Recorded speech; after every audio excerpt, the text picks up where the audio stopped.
ये जो पुस्तक है उसको लिखने की प्रेरणा या इच्छा मुझे बहुत पहले हुई थी।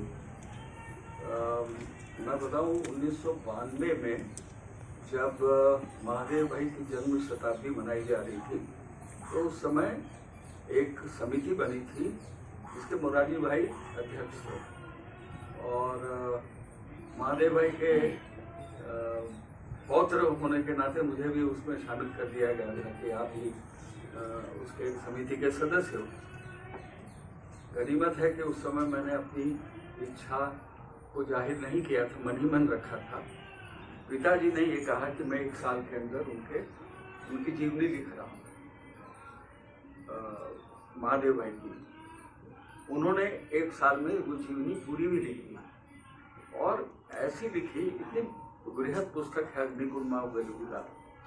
उसमें कम से कम नहीं तो 400-500 तो रेफरेंसेज हैं, सबके फुटनोट्स दिए हुए हैं, रेफरेंसेज दिए हुए हैं।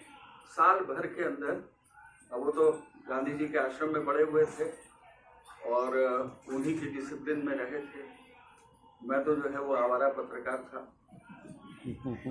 इधर से उधर पता नहीं कितने ट्रांसफर्स और न्यूज़ एजेंसी में काम करता था, फिर दैनिक अखबार में काम करता था। और दैनिक अखबार और न्यूज़ एजेंसी में काम करने से आपको फुर्सत ही नहीं मिलती थी। रोज जो है कोई नेता भाषण दे रहा है, कोई मर रहा है, कोई एक्सीडेंट हो रहा है, कहीं कुछ ये हो रहा है, तो रोज की दौड़ भाग लगी जाती थी। तो मैंने तो जो है वो किया नहीं, लेकिन मन में एक कसक भी रही कि पिताजी ने तो जो है वो साल भर के अंदर ऐसी पुस्तक लिखी जिसको जो है साहित्य अकादमी अवार्ड मिल गया और मैंने तो कुछ किया ही नहीं। हाँ, मैंने इतना किया कि मैंने जो है वो इसके पहले की बात कर रहा हूँ कि नंदिता जी ने कहा कि उनको मालूम ही नहीं था कि महादेव भाई पत्रकार थे और इस प्रकार के उनके दूसरे आयाम थे। नंदिता जी की बात तो छोड़िए, मुझे जो है वो इस बारे में पता चला 1980 में और कि महादेव भाई पत्रकार भी थे,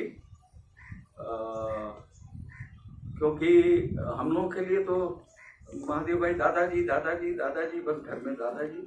और 15 अगस्त के दिन जो है वो